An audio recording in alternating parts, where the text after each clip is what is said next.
มาเจอกันคือเก่าเนาะพี่น้องมาให้กำลังใจเนาะ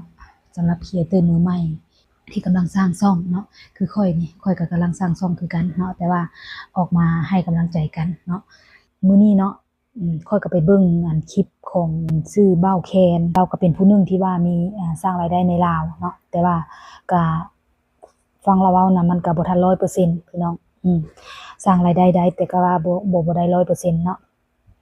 แต่ว่าค่อยก็ทดลองอยากคล้ายๆลาวสู่เจ้าแต่ว่าตั้งเครือข่ายเนาะคือเดี๋ยวนี้น่ะค่อยใช้เครือข่ายนะค่อยใช้เครือข่ายใช้อินเทอร์เน็ตของไทยส่วนเบ้าแคนหั้นเราใช้อินเทอร์เน็ตลาวแต่ว่าบัญชีที่เราผูกสร้างรายได้หั้นน่ะบัญชีที่เราผูกกับเพจของเรานะเป็นบัญชีไทยเนาะพี่น้องแต่ว่าอันน่าจะบ่มีปัญหาเนาะมีแต่ว่าเอาไว้ตามหลังอันนั้นน่ะมีแต่ว่าเฮามาสร้างตัวตนก่อนเนาะสร้างผู้ติดตามไว้ก่อนค่อยทดลองตอนนี้แล้วแม่นค่อยทดลองเน็ตไทยค่อยอยู่ลาวแต่ว่าค่อยใช้เน็ตไทยคือเวลาค่อยโพสต์รูปเนาะค่อยโพสต์คลิปมันสิไปเช็คอินอยู่ไทยเลยพี่นักที่ค่อยมาใช้เน็ตไทยอยู่นี่นะสุเจ้ามันมีหลายอันหลายอย่างที่เปลี่ยนค่อยสร้างผ่านมานี่นะ3-4 เพจแล้วพี่น้องเอ้ยแต่ว่าเพจที่ผ่านมาค่อยไปใช้เป็นใช้บัญชีลาวผูกเนาะแต่ว่ามันก็บ่ไปบ่มาเพราะว่าน่าจะเป็นย้อนบัญชีลาวเฮามันสร้างรายได้บ่ได้แต่ว่าเพจตัวที่ค่อยสร้างมาใหม่นี้เป็น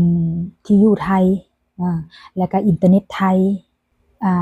บัญชีอะไรแม่นค่อยบ่ทันได้ผูกเนาะมีแต่ว่าบัญชีเอาไว้ตามหลังปัจจุบันนี้ค่อยก็กำลังปั้นผู้ติดตามและค่อยก็อยากรู้ไวๆคือแบบถ้าว่าค่อยผ่านกฎสร้างรายได้แล้วก็ถ้าว่าค่อยประสบผลสำเร็จค่อยก็สิได้มาเล่าต่อสู่เจ้าแล้วก็มาแนะนำผู้ลาวเฮานำกันสู่เจ้าและสำหรับตอนนี้ค่อยก็กำลังทดลองแต่ว่าผู้ติดตามค่อยก็เกือบฮอด700แล้วเพราะว่าค่อยก็บ่ค่อยมีเวลาเนาะจะว่างตอนใดก็จังมาส่องหาผู้ติดตามเนาะค่อยก็ไปเข้ากลุ่มไปเข้าแลกผู้ติดตามอีหยังนำเขาเจ้านั่นแหละสู่เจ้าไปแลกเอาผู้ติดตามก็ไปปั้นไปค่อยปั้นเอาเอาไปเข้าเขาก็ไปติดตามเขาก็ตามเฮาจังซี่นะแต่ว่าบัญชีนี้น่าจะเป็นผูกบัญชีไทยเนาะแต่ว่าเขาก็ติดตามต่อไปบางเทื่อฮอดยามค่อยสร้างรายได้ได้บัดฮอดตอนนั้นมันอาจจะใช้บัญชีลาวได้ก็มีแต่ว่าถ้าว่ามันใช้บัญชีลาวบ่ได้ก็จำเป็นต้องได้ใช้บัญชีไทยตู้ผูกบัญชีนี้สิเฮาก็สามารถใช้บัญชีของคนอื่นได้เนาะบ่ได้เจาะจงแต่ว่าใช้แต่บัญชีเฮาเนาะมันสามารถใช้บัญชีอื่นได้จังไดก็อย่าพี่น้องฝากติดตามเด้อฝากติดตามเพื่อว่าให้ค่อยไปถึงเป้าหมายไวๆเนาะผ่านกฎสร้างรายได้ไวๆเนาะถ้าว่าผ่านแล้วเนาะถ้าว่าประสบผลสำเร็จแล้วค่อยก็สิได้แนะนำต่อฝากเด้อพี่น้องเด้อฝากติดตามก็เด้อนี่เด้อเพจนี้เด้อ